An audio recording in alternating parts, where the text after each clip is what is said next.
Media మిత్రులకు, Congress party కార్యకర్తలకు, Congress party నాయకులకు,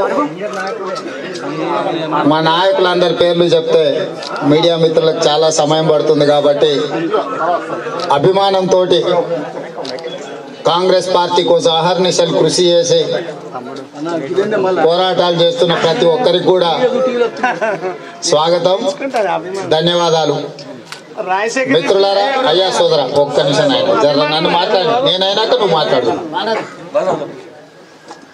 మీడియా మిత్రులకు ఇవాళ సిద్దిపేట కోర్టుకు హాజరైనామంటే ఇది మా సొంత కేసో, మా భూతగాదాలో, లేకపోతే కేసీఆర్ హరీష్తో మాకున్న లావాదేవీలో కాదు. రంగనాథ్ సాగర్లో పేదల భూములు, ప్రధానంగా దళితులై, గిరిజనులై, పేదవాళ్ళ ఎకరం అరెకరం ఉన్న భూములను తక్కువ ధరకు మేము ఇచ్చినంతనే మీరు తీసుకొని మీ భూములు వదిలి మీ ఊర్లో వదిలి పోవాలని చెప్పి ఆనాడు ప్రభుత్వం అన్యాయంగా గుంజుకునే ప్రయత్నం చేస్తే ఆ రోజు ఆ బాధితులు, ముంపు బాధితులు వచ్చి ఆ పక్కన హరీష్ రావు గారి బంధువుల భూములు 400 ఎకరాలు కాపాడడానికి, మా భూములను 5 లక్షల రూపాయలు ఇచ్చి గుంజుకోవడానికి మా మీద దాడి జరుగుతుంది. సిద్దిపేట ప్రజల కష్టాలలో మీరు అండగా నిలబడండి అని చెప్పి ఆనాటి మా నాయకత్వం, ఆ ముంపు బాధితులు నా దగ్గరకు వస్తే 2 సార్లు ఆ ముంపు బాధితుల దీక్షకు మద్దతు పలికి ఆనాడు ప్రకటన చేసిన వారం రోజుల లోపల హరీష్ రావు గారు వచ్చి సమస్యకు పరిష్కరించి 5 లక్షలు కాదు, ఆనాడు రైతులు కోరుకున్నట్టుగా ఎకరాకు 10 లక్షల రూపాయలకు తక్కువ కాకుండా ఇవ్వకపోతే హరీష్ రావు గారి ఇల్లు ముట్టడే కాదు, హరీష్ రావు గారికి ఇంటికి దర్వాజాలు, కిటికీలు కూడా ఉండవు, అన్ని కూడా ఊడబెరకపోతామని చెప్పి ఆనాడు చెప్పడం జరిగింది. ఆ దెబ్బతో హరీష్ రావు దిగొచ్చి ఆ రైతులకు 10,75,000 రూపాయలకి ఎకరాకు నష్టపరిహారం కట్టించిండు. అయినా వాస్తవంగా రైతులకు సరిపోదు. ఇవాళ భూములు 2 కోట్ల రూపాయలకు అమ్ముడవుతున్నాయి, సిద్దిపేటకు ఆనుకునే ఉన్నాయి. ఆ రైతుల బాధ ఎవరూ తీర్వలేంది. అయినా కూడా రైతులకు ఎంతో కొంత సహకారాన్ని అందించాలనే ఉద్దేశంతోనే ఆనాడు మీ సిద్దిపేట ప్రజల యొక్క పోరాటంలో భాగస్వామ్యమైనందుకే ఈనాడు అక్కసుతోని కేసీఆర్, హరీష్ రావు గారు కలిసి కేసులు పెడితే ఈరోజు కోర్టుకు హాజరవ్వడం జరిగింది. కేసులు పెట్టిండ్రు కదా, నేనేం బాధపడతలే, నేను గర్వపడుతున్నా. ఎందుకంటే పేద ప్రజల తరఫున నేను చేసిన పోరాటానికి గుర్తింపుగానే ఈరోజు ప్రభుత్వం కేసులు పెట్టింది. ఆ కేసులో భాగంగానే ఇవాళ కోర్టుకు హాజరైన ఇట్లాంటి 100 కేసులు పెట్టినా కూడా భయపడేది లేదు. కేసీఆర్, హరీష్ రావు గారి కుటుంబాల యొక్క అరాచకాలకు వ్యతిరేకంగా పోరాటం చేయడానికి సిద్ధంగా ఉన్న, గెలుపు ఓటములతో సంబంధం లేకుండా ప్రజల సమస్యల మీద ప్రజల తరఫున నిలబడి పోరాటం చేయడానికి కాంగ్రెస్ పార్టీ యొక్క ప్రతి ఒక్క కార్యకర్త మేమందరం కూడా సిద్ధంగా ఉన్నాం. నర్సన్న చెప్పినట్టుగా ఈ ప్రాంత రైతులకు కానీ, ఈ ప్రాంత విద్యార్థులకు కానీ, ఈ ప్రాంత ప్రజలకు ఏ సమస్య వచ్చినా మీకు అండగా నిలబడి మీ తరఫున పోరాటం చేయడానికి, గలం విప్పడానికి నేను సిద్ధంగా ఉన్నా అని చెప్పి మిత్రులందరికీ, కాంగ్రెస్ పార్టీ కార్యకర్తలందరికీ కూడా ఈ సందర్భంగా సవినయంగా మనవి చేస్తున్నా. అదేవిధంగా ఇవాళ గ్రాడ్యుయేట్ ఎమ్మెల్సీ ఎన్నికలు వచ్చినాయి. ప్రధానంగా పెద్దలు సుదీర్ఘ పోరాట అనుభవం ఉండి, పరిపాలన అనుభవం ఉండి, ప్రజా సమస్యలు తెలిసినోడు ఇవాళ పెద్దల సభకు పోటీ చేస్తున్నారు. మాజీ మంత్రివర్యులు జీవన్ రెడ్డి గారు. ఇవాళ జీవన్ రెడ్డి గారు పోటీ చేస్తున్న నియోజకవర్గాలలో పూర్వపు మెదక్ జిల్లా కూడా అందులో ఉంది. ఈ ప్రాంతంలో చదువుకున్న పట్టభద్రులందరూ కేసీఆర్కు గుణపాఠం చెప్పాలంటే పెద్దలు జీవన్ రెడ్డి గారిని అఖండమైన మెజారిటీతో గెలిపించాలి. ఇక్కడున్న ఓటర్లే కాదు, ఎక్కడెక్కడ ఓటర్లు ఉన్నారో తెలుసుకొని మెదక్ జిల్లా, పూర్వపు మెదక్ జిల్లాలో ఉన్న ఓటర్లందరినీ సమన్వయం చేసుకొని మన బంధువులు కరీంనగర్, నిజామాబాద్, ఇతర ప్రాంతాలలో ఉన్న పట్టభద్రులందరినీ కూడా వాళ్ళ ఓటర్ లిస్టు తీసుకొని ప్రతి ఒక్కరికి ఫోన్ ద్వారానో వ్యక్తిగతంగానో సంప్రదించి ఇవాళ శాసన మండలిలో కాంగ్రెస్ పార్టీ శాసన మండలి సభ్యులను అన్యాయంగా టీఆర్ఎస్లో కలుపుకొని విలీనమైపోయింది. టీఆర్ఎస్ పార్టీలో విలీనం చేసుకొని కాంగ్రెస్ పార్టీ ప్రాతినిధ్యమే లేకుండా శాసన మండలిలో చెయ్యాలని చెప్పి కేసీఆర్ కుట్ర చేస్తున్నాడు. ఈ కుట్రను తిప్పికొట్టాలన్నా పేద ప్రజల గలం శాసన మండలిలో వినిపించాలన్నా పెద్దలు జీవన్ రెడ్డి గారికి పట్టం కట్టాలి. అత్యధిక మెజార్టీతో గెలిపించడం ద్వారా ప్రజాస్వామ్య స్ఫూర్తిని బ్రతికించాలి. పాత్రికేయ మిత్రులు కూడా ఆలోచన చేయాలి. ఎన్నికలలో గెలవాలనుకోవడం తప్పు కాదు, ఎన్నికలలో గెలిచి ప్రభుత్వాన్ని ఏర్పాటు చేయాలనుకోవడం తప్పు కాదు. కానీ చట్టసభలల్లో కాంగ్రెస్ పార్టీ నుంచి ఎన్నికైన ప్రజాప్రతినిధులను తన పార్టీలో చేర్చుకోవడమే కాకుండా పార్టీ విలీనమైందని రాజ్యాంగానికి విరుద్ధంగా కాంగ్రెస్ పార్టీని కలిపేసుకున్నాని కేసీఆర్ దుర్మార్గంగా వ్యవహరిస్తుంటే టీఆర్ఎస్ పార్టీకి గుణపాఠం చెప్పాల్సిన బాధ్యత ప్రజల మీద ఉన్నది. ఇవాళ జీవన్ రెడ్డి గారు గెలిస్తే జీవన్ రెడ్డి గారికి వచ్చే ప్రయోజనం ఏమీ లేదు. జీవన్ రెడ్డి గారు చూడని పదవులు కాదు, ఎమ్మెల్యేగా చేసిండు, మంత్రిగా చేసిండు, పార్లమెంటు సభ్యుడిగా కేసీఆర్ మీదనే పోటీ చేసి కేసీఆర్ చావు తప్పి కన్నులొట్టబోయింది అనుకునే పరిస్థితి కల్పించిన, పోరాటం చేసిన నిబద్ధత కలిగిన వ్యక్తి జీవన్ రెడ్డి గారు. ఇవాళ జీవన్ రెడ్డి గారి గెలుపు మనకు అవసరం ఉన్నది, పేద ప్రజలకు అవసరం ఉన్నది. చట్టసభలో కాంగ్రెస్ పార్టీ గలం వినిపించడానికి జీవన్ రెడ్డి గారిని గెలిపించాల్సిన బాధ్యత ప్రతి ఒక్క కాంగ్రెస్ పార్టీ కార్యకర్త మీద ఉన్నది. ఈ సందర్భంగా నేను పిలిపిస్తున్నా, కాంగ్రెస్ పార్టీ కార్యకర్తలు సైనికుల్లాగా పనిచేసి పెద్దలు జీవన్ రెడ్డి గారిని గెలిపించి శాసన మండలిలో పేద ప్రజల గలం విప్పించడానికి కేసీఆర్ కు భజన చేసేటోళ్ళే కాదు, కేసీఆర్ బాజా భజంత్రి వాయించేటోళ్ళు కూడా చట్టసభలో ఉండాలని చెప్పి జీవన్ రెడ్డి గారిని గెలిపించాల్సిందిగా మిత్రులందరికీ విజ్ఞప్తి చేస్తున్నా. ఇక అవి పక్కన పెడితే రాష్ట్ర రాజకీయాలను ప్రధానంగా సిద్దిపేటకు వచ్చినప్పుడు ఇక్కడ ఉండే అల్లుడు ఆనిముత్యం, మామ స్వాతిముత్యం గురించి కూడా రెండు మాటలు మనం మాట్లాడుకోవాల్సిన అవసరం ఉన్నది. ఒకప్పుడు కేసీఆర్ చెప్పిండు ఒక సభలో, మా అల్లుడు హరీష్ ఆనిముత్యం అని. ఒకవేళ అది నిజమైతే మన జరిగిన మంత్రివర్గంలో ఎందుకు ఇయ్యలే?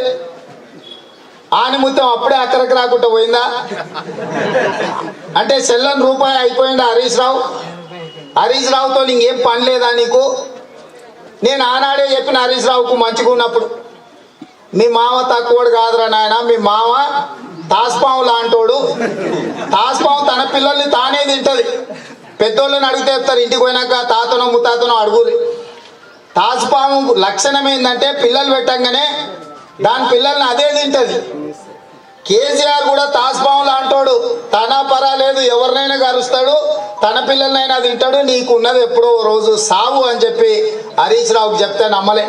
మా మామ మందినే కరుస్తాడు కానీ నా దగ్గరికి రాడన్నాడు.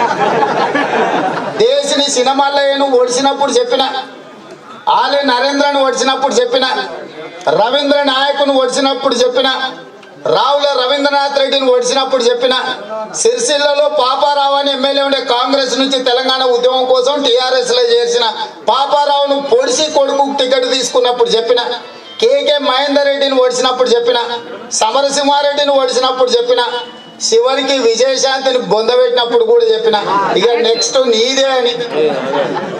ఎన్నికల కంటే ముందు కూడా ప్రెస్ పెట్టి మరీ చెప్పిన, హరీష్ రావు దుంకు ఆ బోట్లు ఉంటే మీ మావ నిన్ను చంపుడు ఖాయమని.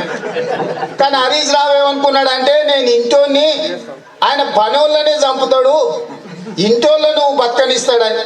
ఇవాళ ఇంటోని కూడా వచ్చింది, ఇంకా దిక్కుదెలవని పరిస్థితుల్లో హరీష్ రావు ఉన్నాడు. కేసీఆర్ కు నమ్మినోని నట్టేట ముంచుడు అనేది వెన్నతో పెట్టిన విద్య. 2001 నుంచి 2018 వరకు మీరు ఒకసారి చరిత్ర చూడండి. దేశిని చిన్నమల్లయ్య కావచ్చు, నరేంద్ర కావచ్చు, విజయశాంతి కావచ్చు, రవీంద్ర నాయక్ కావచ్చు, రావుల రవీంద్రనాథ్ రెడ్డి కావచ్చు, సమరసింహారెడ్డి కావచ్చు, కేకే మహేందర్ రెడ్డి కావచ్చు, ఇలా చెప్పుకుంటూ పోతే చాంతాడంత లిస్ట్ ఉంది. ఎవరినైనా అవసరం తీరంగానే బొందబెట్టుడు అనే విద్య కేసీఆర్ కు మొదటి నుంచి వచ్చింది. ఇవాళ చింతమడక మీ ప్రాంతంలో పుట్టినోడు గిట్లాటోడు ఉన్నాడంటే మీకు కూడా అవమానం కలిగే పరిస్థితి ఉన్నది, కానీ నిజం మాత్రం మాట్లాడుకోక తప్పదు. ఈయన ఇంత ఎలుగబెట్టినా అంటాడు, బంగారు తెలంగాణ చేసిన అంటాడు. చింతమడక మీ ఊరే కదా, ఓసారి ఓదంపారు ఎప్పుడైనా చింతమడక ఊరికి ఏం చేసిండో చూద్దాం ఆయన. కాబట్టి ఇవాళ రాష్ట్రంలో హరీష్ రావుకు టిఆర్ఎస్ పార్టీలో కాలం చెల్లింది. సిద్దిపేట హరీష్ రావుకు ఇక ఇదే చివరి. వచ్చేసరికి హరీష్ రావుకి టికెట్ కూడా ఉండదు. మీకు తెలుసు, నిన్న మొన్ననే మారెడ్డి శ్రీనివాస్ రెడ్డి అని ఒకటి పక్కన పెట్టండి హరీష్ రావుకు బల్లెం. ఇంకా రేపటి నుంచి శ్రీనివాస్ రెడ్డి మీరు ఇక్కడ ఏదైనా పని ఉంటే హరీష్ రావుకు సిద్దిపేటలో కూడా సిద్దిపేట బయట జల్లకుండా చేసిండు. 6 నెలల సిద్దిపేటలో కూడా ఎందుకు కాకుండా చేస్తాడు. ఇది హరీష్ రావుకు జరగాల్సిందే. ఎందుకంటే అంతమందిని ఓడిచినప్పుడు కత్తి అందించింది వీడే. కేసీఆర్ ఇంతమందిని ఓడిచినప్పుడు పొడుసు మామ ఇంకా ఓడుసు, పొడుసు మామ ఇంకా ఓడుసు అని కత్తి అందించినోడు, బర్షి అందించినోడు ఈ హరీష్ రావే. కాబట్టి హరీష్ రావుకి సావు రావడం అనేది తప్పు లేదు. రాయలసీమలో నానుడుంది, కత్తి పట్టుకున్నాడు కత్తికే బలవుతాడని. వెనకంగా ఓడిపించినోడు వెనకంగా ఓడుసుడుతోనే పోతాడు. కాబట్టి ఇవాళ ఈ రాష్ట్రంలో హరీష్ రావు ఇవాళ పేపర్లో చూసిన పార్లమెంటు వారిగా ఇన్ఛార్జీలను నియమించారు. కేటీఆర్ బయలుదేరిన ఆయన సన్నాహక సమావేశాలు పెడతాడట పార్లమెంటు నియోజకవర్గాల వారిగా. ఆ సన్నాసి ఎప్పుడైనా తెలంగాణ ఉద్యమంలో ఉన్నాడా? ఇవాళ పార్లమెంట్ ఎన్నికల కోసం కేటీఆర్ పోయి కరీంనగర్లో పెడతాడంట, జైరాబాద్లో పెడతాడంట, మహబూబ్నగర్లో పెడతాడంట, మహబూబాబాద్లో పెడతాడంట, ఖమ్మంలో పెడతాడంట. ఆయన పెట్టి ఎలుగ పెడతాడంట. ఈ సన్నాహక సమావేశాలు కాదు, సన్నాసుల సమావేశాలు. ఈ సన్నాసి ఓవుడేంది చెప్పుడేంది. 16 ఉంటే ఢిల్లీకి పోయి మేము పండ్లికలో పెడతాం పార్లమెంట్లో అంటుండు. నేను అడుగుతున్న 16కి వెళ్తే ఢిల్లీని శాసిస్తామని నిన్నమన్న పత్రికల్లో చూస్తున్నాను. నేను నిన్నమన్న చాలా రోజులు మాట్లాడలే. సరే చూద్దాం, ఏమైనా మంచి చేస్తాడేమో 6 నెలలు ఆగుదాం అనుకున్నా. కానీ కథ చూస్తుంటే 6 నెలలు కాదు కదా, 6 రోజులు కూడా ఆగలేని పరిస్థితులు ఉన్నాయి. కాబట్టి ఇవాళ మా నర్సన్న రావాలంటే ఖచ్చితంగా సిద్దిపేట గడ్డ మీద కాంగ్రెస్ పార్టీ కార్యాలయం ఉండాలి, కార్యకర్తలకు అండగా ఉండాలి అని చెప్పి కోర్టు కార్యక్రమంతో పాటు పార్టీ కార్యక్రమం కూడా పెట్టుకున్నా. నేను ఒక్కటే అడుగుతున్నా, 2014 నుంచి 2018 వరకు మా పెద్దలు నందేలే కాకుండా 16 మంది ఎంపీలు నీ దగ్గరనే ఉన్నారు కదా. ఈ 16 మంది ఎంపీలు ఉన్నప్పుడు తెలంగాణకు రావాల్సిన కాళేశ్వరం జాతీయ ప్రాజెక్టు తీసుకురాలేదు, ట్రైబల్ యూనివర్సిటీ తీసుకురాలేదు, అదే విధంగా మన ఉక్కు ఫ్యాక్టరీ తీసుకురాలేదు, ఖమ్మంలో బయ్యారంలో ఎయిమ్స్ తీసుకురాలేదు, కాజీపేట రైల్వే కోచ్ ఫ్యాక్టరీ తీసుకురాలేదు, ప్రత్యేక నిధులు కూడా తీసుకురాలేదు. 16 మంది ఎంపీలు నీ దగ్గర ఆల్రెడీ ఉన్నారు. 16 మంది ఎంపీలు పార్లమెంట్లో పల్లికలు ఇచ్చిండ్రు తప్ప ఏ ఒక్క రోజైనా ప్రాణహిత చేవెళ్లకు జాతీయ ప్రాజెక్టు కావాలనో, బయ్యారంలో స్టీల్ ఫ్యాక్టరీ కావాలనో, కాజీపేటలో రైల్వే కోచ్ ఫ్యాక్టరీ రావాలనో, ట్రైబల్ యూనివర్సిటీ ఇస్తానది ఇవ్వలేదనో, లేకపోతే ఎయిమ్స్ కళాశాలను ఇవ్వాల్సిందని చెప్పి ఏ ఒక్క రోజు కూడా మాట్లాడలేదు. మళ్ళా 16 మంది గెలిస్తే ఏం చేస్తావు? ఎవరిని కమ్ముతావు? కాంగ్రెస్ గెలిస్తే రాహుల్ గాంధీ ప్రధానమంత్రి అవుతాడు, బీజేపీ గెలిస్తే నరేంద్ర మోడీ ప్రధానమంత్రి అవుతాడు. నువ్వు గెలిస్తే ఏమవుతావో చెప్పు. ప్రజలకు చెప్పాల్సింది ఒకటే, కేసీఆర్ టిఆర్ఎస్ పార్టీకి వస్తే మోర్లేసినట్టే. ఈ ఎన్నికలలో పోటీ నరేంద్ర మోడీ వర్సెస్ రాహుల్ గాంధీ.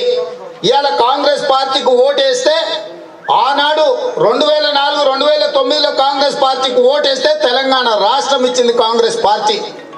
ఇవాళ మళ్ళీ గెలిస్తే కాళేశ్వరంకు జాతీయ హోదా ఇస్తాం, రైల్వే కోచ్ ఫ్యాక్టరీ ఇస్తాం, ఖమ్మంలో స్టీల్ ఫ్యాక్టరీ కడతాం, ఎయిమ్స్ ఇస్తాం, ట్రైబల్ యూనివర్సిటీ ఇస్తాం, తెలంగాణకు అవసరమైన 1000 కోట్ల రూపాయల నిధులు మేం తెస్తాం.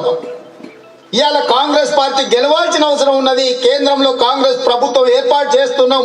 రాహుల్ గాంధీ దేశానికి ప్రధానమంత్రి అవుతున్నాడు. రాహుల్ గాంధీ గారు ప్రత్యేకంగా తెలంగాణ మీద దృష్టి పెడతాడు, తెలంగాణను అభివృద్ధి చేస్తాడు. ఇవాళ ఈ దేశానికి బలమైన నాయకత్వాన్ని అందించాలంటే, ఒక యువ నాయకత్వాన్ని అందించాలంటే, ప్రజల కోసం అహర్నిశలు కృషి చేస్తున్న రాహుల్ గాంధీని ప్రధానమంత్రిని చేయాలంటే రేపు రాబోయే పార్లమెంట్ ఎన్నికలలో కాంగ్రెస్ పార్టీ నిలబెట్టే అభ్యర్థులను అత్యధిక మెజార్టీతో గెలిపించాలి. మన భావోద్వేగాలకు లోనయ్యో కేసీఆర్ చేసిన ఎన్నికల గోల్మాలలో రాష్ట్ర ప్రభుత్వం ఒకవేళ వస్తే వచ్చి ఉండొచ్చు. కానీ ఇప్పుడు అప్రమత్తంగా ఉండాలి ప్రతి కాంగ్రెస్ పార్టీ కార్యకర్త. ప్రతి కాంగ్రెస్ పార్టీ కార్యకర్త అప్రమత్తతతో ఉండి ఈ దేశానికి రాహుల్ గాంధీని ప్రధానమంత్రిని చేసే బాధ్యత మనం తీసుకోవాల్సిన అవసరం ఉన్నది. ఈ దేశానికి రాహుల్ గాంధీ ప్రధానమంత్రి కావడం అనేది అవసరం ఉన్నది. కాంగ్రెస్ పార్టీ కార్యకర్తలు అందరూ కూడా కలిసికట్టుగా పనిచేద్దాం. మేము కూడా కాంగ్రెస్ పార్టీలో చర్చించుకొని క్షేత్ర స్థాయిలో కాంగ్రెస్ పార్టీ కార్యాచరణను తీసుకుంటాం. కాంగ్రెస్ పార్టీకి గెలుపు ఓటమి కొత్త కాదు. దాదాపుగా 16 సార్లు ఎన్నికలు 17 సార్లు ఎన్నికలు జరిగినాయి. 4 సార్లు 3 సార్లు టీడీపీ గెలిస్తే 13 సార్లు మనమే గెలిచినాం. 2 సార్లు కేసీఆర్ గెలిచాడు. ఏంది కేసీఆర్ గెలుపు? కాంగ్రెస్ పార్టీ ఎప్పుడు ప్రభుత్వాలు చూడలేదా? నిన్న మన 4 రాష్ట్రాలు జరిగితే 3 రాష్ట్రాలలో మనమే గెలిచినాం. మధ్యప్రదేశ్, రాజస్థాన్, ఛత్తీస్గఢ్లో మనం గెలిచినాం. పంజాబ్లో మనం గెలిచినాం. కర్ణాటకలో మనం గెలిచినాం. కేసీఆర్ ఒక రాష్ట్రంలో 10 జిల్లాలలో గెలిచే ఇంత మొనగాడు అనుకుంటే దేశంలో ఎన్నో రాష్ట్రాలలో కాంగ్రెస్ పార్టీ గెలిచింది. ఈ దేశాన్ని ఎన్నో ఏళ్ళు కాంగ్రెస్ పార్టీ దాదాపుగా 50 ఏళ్ళు ఈ దేశాన్ని పరిపాలించిన పార్టీ కాంగ్రెస్ పార్టీ. మనకు అధికారం కొత్త కాదు, ప్రతిపక్షం పాత కాదు. అధికారంలో ఉన్న ప్రతిపక్షంలో ఉన్న ప్రజల కోసం పనిచేసే పార్టీ, పేద ప్రజల తరఫున పోరాటం చేసే పార్టీ కాంగ్రెస్ పార్టీ. కాబట్టి ప్రజలకు వివరించండి. మనందరం కలిసికట్టుగా పనిచేద్దాం. రేపు రాబోయే పార్లమెంట్ ఎన్నికలకు ఒక ప్రత్యేకత ఉన్నది.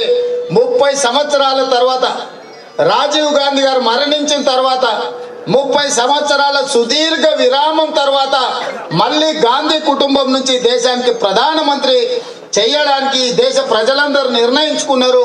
రాహుల్ గాంధీ 30 సంవత్సరాల తర్వాత ఈ దేశానికి ప్రధానమంత్రిగా నాయకత్వం వహించబోతున్నాడు. కాబట్టి ఈ ప్రత్యేకమైన సందర్భాన్ని ప్రజలకు వివరించి కాంగ్రెస్ పార్టీని గెలిపించుకోవాల్సిందిగా సిద్దిపేట నియోజకవర్గ ప్రజలకు, సిద్దిపేట జిల్లా ప్రజలకు 100% మీకు ఏ సమస్య వచ్చినా నేను అండగా నిలబడతా.